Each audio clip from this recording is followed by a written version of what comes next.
나는 평생 공사판에서, 협상장에서, 공장 한복판에서 답을 찾았다. 집에서도 다르지 않다. 아이를 키우는 일은 말이 아니라 약속을 지키는 공사다. 기다려! 이 한마디를 했으면 반드시 뒤에 작업 재개가 있어야 한다. 3분이면 된다. 눈을 보고 무슨 얘기였지? 묻고 끝까지 들어준다. 이게 신뢰의 기초 공정이다. 아이에게 기다림을 가르치는 법도 현장식으로 간다. 10분만 기다려가 아니라 블록 10칸 쌓고와처럼 완료가 보이는 과제를 준다. 사람은 시간을 버티기보다 일을 하며 버틴다. 머시멜로를 뚫어지게 보며 참는 아이보다 시선을 돌려 스스로 놀이를 만드는 아이가 끝내 이긴다. 일터도 집도 원리는 같다. 아빠의 모두는 아이가 크는 만큼 바뀌어야 한다. 어릴 땐 권위로 안전선을 긋고 초등 무렵부터 권한을 나눠준다. 사춘기가 오면 놓아주기 위한 통제로 간다. 지금 배우는 건 조절이다. 그걸 익히면 게임도 공부도 내게 맡긴다. 감시는 오래 못 간다. 인수인계만이 오래 간다. 나는 약속을 두 종류로 본다. 하나는 작은 구두 약속이다. 놀기로 했다면 논다. 때로 피곤해도 지킨다. 또 하나는 무언의 약속이다. 네가 틀려도 아빠는 너를 공격하지 않는다. 이 약속을 깨면 아이는 집을 안전지대로 믿지 못한다. 공장도 집도 안전이 무너지면 생산이 멈춘다. 자존감은 말로 못 세운다. 경험으로 세운다. 아이가 무엇 때문에 힘든지 먼저 진단한다. 효능감이 떨어졌나? 소속감이 비었나? 효능감이 낮으면 작게라도 이기는 경험을 설계하고, 소속감이 약하면 또래 속에서 웃고 대답을 받는 경험을 먼저 만든다. 일의 순서가 맞아야 성과가 난다. 게임 문제, 한 방에 끝내는 말은 없다. 먼저 이해하고, 한번 같이 해보고, 그 다음 협의한다. 모르는 업무에 지시만 하는 상사처럼 굴지 않는다. 아이도 사람이다. 설득은 존중 위에서만 먹힌다. 결국 교육은 내 로드맵으로 끌고 가는 일이 아니라 아이가 가진 로드맵을 읽고 다리 놓는 일이다. 나는 현장에서 늘 그랬다. 없는 길이면 길부터 낸다. 오늘 집에서도 한 가지면 충분하다. 기다려. 라고 말했다면 반드시 돌아와 3분을 지켜라. 그 작은 공정이 내일에 큰 신뢰를 세운다 하면 된다. 나는 늘 생각했다. 세상 모든 일에는 설계도가 필요하다고. 건물 하나 세울 때도, 배 한 척 띄울 때도 설계 없이 시작하면 무너진다. 아이와의 신뢰도 마찬가지다.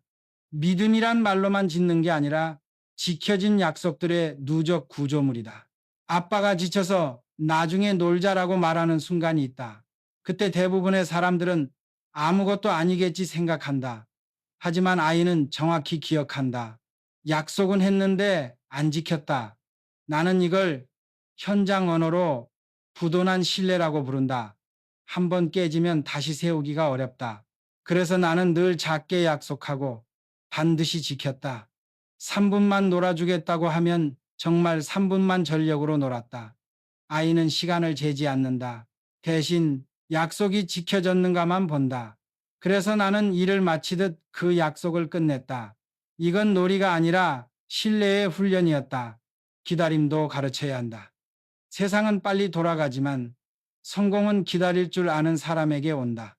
아이에게 기다려라고 말했으면 그냥 방치하지 않는다. 그 시간 동안 뭐를 할지 알려줘야 한다. 블록 10칸 쌓고와 물고기 한 가족 그려와 행동이 있는 기다림이 아이를 단단하게 만든다. 나는 일터에서도 늘 이렇게 말했다. 시간이 아니라 결과로 이야기하자. 아이에게도 똑같다. 10분 기다려는 막연하다. 그러나 10개를 완성해 오라는 끝이 있는 과제다.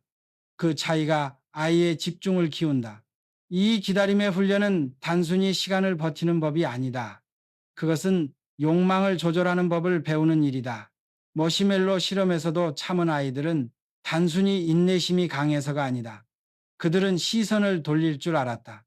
마시멜로를 바라보며 버티는 대신 다른 놀이를 만들어냈다. 이건 인생의 원리와 같다. 눈앞에 유혹에 붙잡히면 한 발도 못 나아간다. 시선을 돌려야 버틸 수 있다. 그래서 나는 아이에게 기다림을 시킬 때 늘 말했다. 기다리는 동안 너를 발전시켜라. 시간은 버티는 게 아니라 채우는 것이다. 이렇게 배운 아이는 언젠가 세상에서도 흔들리지 않는다. 기다릴 줄 알고 약속을 지킬 줄 알며 스스로를 다스릴 줄 안다. 나는 그것이 진짜 교육이라고 믿는다. 신뢰는 말이 아니라 습관이다. 그 습관이 바로 아빠가 남길 최고의 유산이다. 나는 평생 수천 명의 사람을 이끌었다. 그중 절반은 나보다 나이가 많았고 절반은 훨씬 어렸다. 그들과 함께 일하며 깨달은 게 있다. 리더십이란 통제가 아니라 신뢰의 균형이라는 것이다. 아이를 대하는 일도 같다. 많은 아버지들이 고민한다. 나는 권위를 세워야 하나? 아니면 친구처럼 다가가야 하나? 내 대답은 단순하다. 둘 다 맞다. 다만 순서가 중요하다. 아이에게는 시기가 있다. 어릴 때는 명확한 경계가 필요하다. 그 시기엔 아빠가 단호해야 한다. 안 되는 건 안 된다. 아이에게 세상의 규칙을 알려주는 건 부모의 의무다. 이 시기의 권위는 아이를 누르는 것이 아니라 안전을 만드는 울타리다. 하지만 아이가 성장하면 울타리도 변해야 한다. 초등학생이 되면 아빠는 명령자가 아니라 협상자가 되어야 한다. 선택지를 주고 이유를 설명하고 스스로 판단하게 해야 한다. 그때부터 아이는 자신이 한 사람이라는 걸 느끼기 시작한다. 그 감각을 인정해 줘야 한다. 그리고 사춘기가 오면 아버지는 조금 물러나야 한다. 통제를 이어가면 싸움이 된다. 그때 필요한 건 감시가 아니라 신뢰의 인수인계다. 나는 아들에게 이렇게 말한다. 이건 이제 내 몫이다. 하지만 아직 배우는 중이니 내가 옆에서 지켜본다. 이 한마디가 아이에게 존중으로 들리면 통제는 이미 절반 성공이다. 사춘기 아들은 독립을 연습하는 사람이다. 그들의 말은 종종 거칠고 표정은 냉담하다. 하지만 그 속엔 하나의 절규가 있다. 아빠, 나를 믿어줘. 그 믿음을 주는 게 가장 어려운 일이다. 그렇다고 손을 완전히 놓으면 방종이 된다. 그래서 나는 놓아주기 위한 통제를 강조한다. 게임도 마찬가지다. 하지 마라보다 언제까지 어떻게를 함께 정해야 한다. 게임은 해도 돼. 하지만 지금은 조절을 배우는 시간이다. 이 말 속에는 책임의 씨앗이 들어있다. 아이에게 책임을 맡기면 처음엔 흔들리지만 끝내는 자라난다. 그게 교육이다. 내가 현장에서 배운 리더십의 비밀은 이거다. 사람을 억누르면 떠나고 믿어주면 따른다. 아이도 똑같다. 억압받은 아이는 등 돌리지만 믿음을 받은 아이는 언젠가 돌아온다.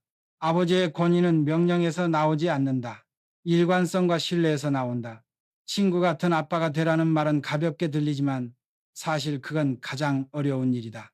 진짜 친구는 마음을 열지만 동시에 경계를 안다. 그 경계를 잡아주는 게 바로 아버지의 역할이다. 나는 내 아들에게 늘 이렇게 말했다. 아빠가 널 붙잡는 건 너를 묶기 위해서가 아니라 네가 멀리 갈 준비가 됐는지 확인하기 위해서다. 아버지의 권위는 아이를 구속하는 쇠사슬이 아니라 아이를 세상으로 내보내는 안전한 다리여야 한다. 나는 늘 일을 맡길 때 이렇게 말했다. 통제는 끝이 아니다. 인수인계의 시작이다. 가정도 다르지 않다. 사춘기 아들에게 통제는 반드시 필요하지만 그 통제의 목적이 잡아두기가 아니라 놓아주기 위한 준비라면 이야기가 달라진다. 사람은 누구나 누군가의 지시를 받을 때 그 의도를 느낀다. 회사에서도 그랬다. 왜 그 일 아직 안 끝났어? 라며 잔소리하는 상사는 결국 사람을 지치게 했다. 하지만 이건 네가 혼자 해도 될 정도까지 가야 돼 라고 말하는 상사는 오히려 동기부여를 줬다. 통제의 방향이 다르기 때문이다. 아이도 똑같다.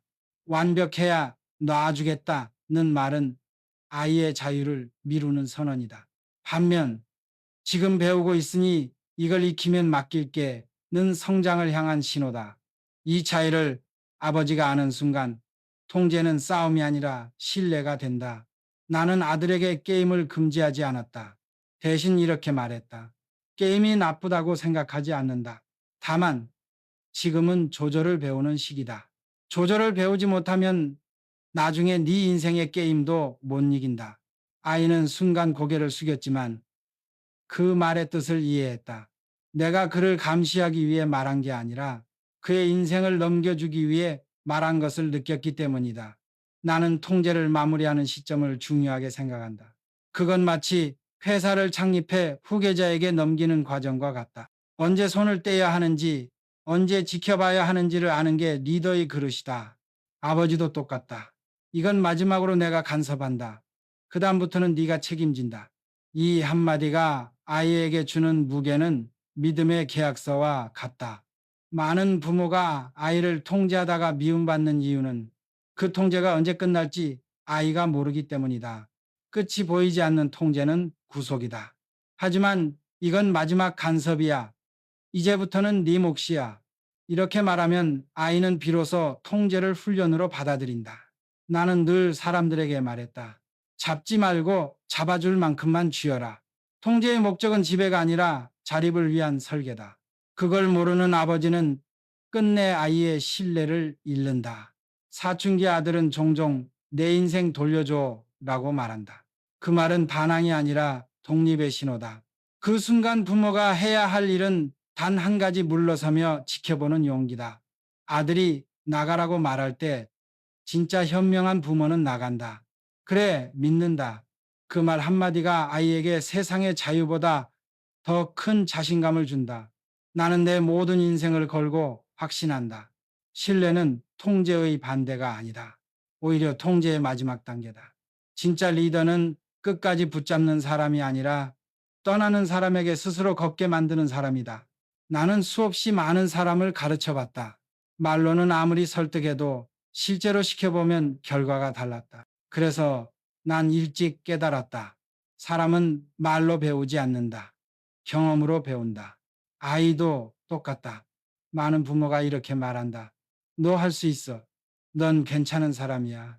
하지만 아이는 그 말을 믿지 않는다. 그 말 뒤에 경험의 근거가 없기 때문이다. 그래서 나는 아이를 키우면서 늘 생각했다. 칭찬보다 먼저 그 말이 진짜가 되게 만들어줘야 한다. 내가 아들에게 신뢰를 주고 싶을 때는 말보다 작은 성공의 설계도를 그렸다. 처음엔 자전거였다. 넘어지고 또 넘어지며 무릎이 다 까질 때까지 연습했다. 그러다 어느 날 두 바퀴로 혼자 달릴 때가 왔다. 그때 나는 말했다. 봐라, 결국 해냈잖아. 그 한마디가 어떤 긴 강의보다 강력했다. 그 아이의 눈에 나는 할 수 있다는 믿음이 새겨졌다. 그게 바로 효능감이다. 효능감이란 내가 노력하면 결과가 달라진다는 믿음이다. 이걸 어릴 때 체득한 아이는 세상에 나가서도 흔들리지 않는다. 남 탓하지 않고 환경 탓하지 않는다. 그건 부모가 줄 수 있는 최고의 선물이다. 하지만 어떤 아이들은 다른 곳에서 무너진다. 능력은 있는데 마음이 외롭다. 그건 소속감의 결핍이다. 나는 회사를 경영하면서도 느꼈다. 사람이 가장 오래 버티는 이유는 돈이 아니라 함께 있다는 감정이다. 아이도 그렇다. 아무리 똑똑해도 나는 이 집에서 사랑받고 있구나라는 감정을 느끼지 못하면 금세 방향을 잃는다. 그래서 나는 아들에게 자주 물었다. 요즘 학교는 어때? 같이 노는 친구는 있냐? 그 질문 속엔 단순한 관심이 아니라 너는 혼자가 아니다 라는 메시지가 담겨 있었다. 아이는 그걸 느낀다. 사랑은 말이 아니라 존재의 온도다. 나는 부모에게 이렇게 말한다. 아이의 자존감을 높이고 싶다면 말을 줄이고 경험을 늘려라. 실패해도 괜찮다는 걸 몸으로 느끼게 해주고 노력하면 달라진다는 걸 스스로 확인시켜라. 그리고 그 순간 옆에 서 있어라. 그게 신뢰의 공사다. 벽돌 하나하나가 약속이 되고 그 위에 세워지는 탑이 바로 아이의 자신감이다. 말은 바람처럼 흩어진다. 하지만 함께한 경험은 기억의 콘크리트로 굳는다. 그걸 쌓아야 한다. 그래야 아이가 세상에서 넘어져도 다시 일어설 바닥이 생긴다. 나는 늘 그렇게 믿었다. 교육은 가르치는 일이 아니라 함께 견디는 일이다.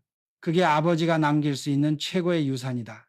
나는 늘 현장에서 말했다. 큰 계약은 작은 신뢰에서 시작된다. 아이와의 관계도 똑같다. 아이의 마음을 얻는 비결은 거창한 훈계나 선물이 아니라 작은 약속을 지키는 일상적 신뢰다. 나는 아들과 약속을 쉽게 하지 않았다. 왜냐하면 약속은 약속 그 자체로 신용장이기 때문이다. 지키지 못할 약속은 애초에 하지 않았다. 하지만 한 번 말한 건 반드시 지켰다. 비가 오나 눈이 오나 약속을 지켰다. 아이의 눈은 그것을 정확히 본다. 아빠는 말하면 지키는 사람이다. 이 단순한 인식 하나가 아이의 마음속에 세상의 기준을 만든다. 그 아이는 나중에 사회에 나가서도 함부로 거짓말하지 않는다. 왜냐하면 어릴 적부터 신뢰의 무게를 배웠기 때문이다. 나는 회사에서도 가정에서도 똑같이 말했다. 한 번 어긴 약속은 천마디 말로도 못 메운다. 아이에게 신뢰를 가르치는 건 훈계가 아니다. 지켜진 약속을 몸으로 보여주는 일이다. 또 하나 중요한 게 있다. 사람 사이에는 말로 하지 않는 약속, 즉 무언의 신뢰가 있다. 가족은 그 무언의 약속 위에 서 있다. 무슨 일이 있어도 내 편이 되어줄게. 잘못하더라도 널 공격하지는 않겠다. 이런 약속은 말로 하지 않아도 전해진다. 그리고 이 약속이 깨지는 순간 아이는 세상을 의심하기 시작한다. 나는 가끔 그런 부모를 봤다. 너 그렇게 할 거면 엄마도 너 싫어. 나도 이제 모르겠다. 그 말이 얼마나 위험한 말인지 모른다. 한순간에 감정이 무너진 신뢰의 금을 만든다. 아이는 부모의 분노보다 그 거부의 메시지에 깊이 상처받는다. 나는 그런 말을 하지 않았다. 아들이 잘못했을 때도 말했다. 아빠는 지금 화가 났다. 하지만 널 미워하진 않는다. 그 한마디로 아이는 안심했다. 사랑의 끈이 끊기지 않았다는 확신이 아이의 마음을 다시 붙잡았다. 나는 신뢰를 이렇게 정의한다. 상대가 약속을 지키지 않아도 이번엔 믿어볼 만하다고 생각하게 만드는 힘, 그건 하루아침에 생기지 않는다. 작은 약속의 반복이 그 믿음을 공고하게 만든다. 아이와의 신뢰는 결국 시간과의 싸움이다. 지치지 말고 포기하지 말고 매일 같은 약속을 지켜라. 작은 약속 하나가 아이 인생의 방향을 바꾼다. 그게 바로 신뢰의 축적, 그리고 가정의 자본이다. 나는 말이 많은 사람을 좋아하지 않았다. 현장에서는 말이 아니라 결과가 진심을 증명한다. 가정에서도 마찬가지다. 아이를 키우며 느낀 건 진짜 교육은 말로 하지 않는다는 사실이었다. 우리는 자주 아이에게 너무 많은 말을 한다. 그건 안 돼. 이건 이렇게 해야지. 왜 그렇게밖에 못하니? 그런데 어느 날 문득 깨달았다. 내 말은 점점 많아지는데 아이의 마음속으로 들어가는 말은 하나도 없었다. 그때부터 나는 말을 줄이고 표정을 바꾸었다. 아이가 실수했을 때 굳이 잔소리하지 않았다. 대신 조용히 옆에 앉았다. 아이는 처음엔 불안해했다. 하지만 조금 지나면 고개를 들고 나를 봤다. 아빠, 미안해. 그 한마디면 충분했다. 나는 웃으며 말했다. 괜찮다. 다음엔 더 잘하면 되지. 이게 말보다 강한 가르침이었다. 나는 현장에서도 그랬다. 작업자가 실수했을 때 호통부터 치지 않았다. 대신 잠시 침묵했다. 그리고 스스로 문제를 찾게 했다. 그 과정이 책임의 자각을 만든다. 아이에게도 그게 통했다. 침묵은 두려움이 아니라 생각의 공간이다. 우리가 아이에게 주어야 할 건 답이 아니라 생각할 틈이다. 그 틈이 있어야 아이는 성장한다. 항상 대답을 먼저 해주는 부모 밑에선 아이의 사고력이 자랄 틈이 없다. 말은 줄이고 대신 함께 있는 시간의 질을 높여라. 어느 날 아들이 나에게 물었다. 아빠는 왜 내가 화낼 때 아무 말 안 해? 나는 이렇게 대답했다. 화가 나 있을 땐 네 귀가 닫혀 있으니까. 그때 말해봐야 서로 상처만 남는다. 하지만 내가 스스로 진정되면 그때 내가 하는 한마디가 내 마음에 닿는다. 그 말을 듣고 아들은 고개를 끄덕였다. 그날 이후 그는 더 이상 나의 침묵을 두려워하지 않았다. 오히려 그 침묵 속에서 신뢰의 온도를 느꼈다. 나는 말을 줄이면서 오히려 관계가 깊어진다는 걸 배웠다. 그건 회사에서도 가정에서도 같았다. 진짜 리더는 말을 잘하는 사람이 아니라 상대가 스스로 깨닫게 하는 사람이다. 아이를 키우는 일도 다르지 않다. 말보다 먼저 보여주고 책망보다 먼저 기다려라. 그 기다림의 순간이 아이의 양심을 일으킨다.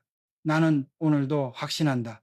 침묵은 꾸중보다 강하고 기다림은 가르침보다 깊다.